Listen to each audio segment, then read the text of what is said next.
Dernièrement, j'ai fait une vidéo qui a fait énormément réagir. Alors, il y a eu plusieurs types de personnes. Celles qui étaient complètement d'accord avec la vidéo, celles qui se questionnent sur le sujet et qui veulent aussi comprendre et pourquoi pas voir les choses autrement, celles qui ont cru que j'ai agi comme une adolescente et que j'ai affiché mon mari parce qu'il m'aurait trompé. Sachez que je ne suis pas de ce genre. Il suffisait juste de lire la description en fait. Et celles qui étaient complètement négatives, fermées à l'idée. Alors, mon objectif était de simplement faire voir qu'il y a aussi une autre issue, en fait. Euh, les coupes se font et se défont de nos jours comme des lacets de chaussures. Le matin, il est nous, le soir, on les dénoue.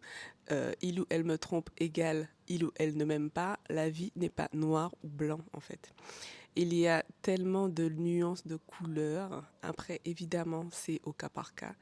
Euh, mais juste ne vous laissez pas diriger par la honte, par l'ego et passer à côté d'une relation qui aurait pu durer en fait. Plusieurs psychologues, coachs de renommée, écrivains, chercheurs le disent aussi. Et énormément de couples arrivent à aller beaucoup mieux après ça. Alors, quand tu as 20 ans ou même 40 ans, parce qu'aujourd'hui, l'âge n'est pas gage de haute réflexion, et que tu dis sans aucune question, sans aucune recherche, tu n'as lu aucun livre, autour de toi, c'est un repère de célibataire, et tu me dis que si un tel te trompe, quitte-le. C'est un peu facile. Réfléchissons, discutons, analysons, et après seulement, on prend une décision.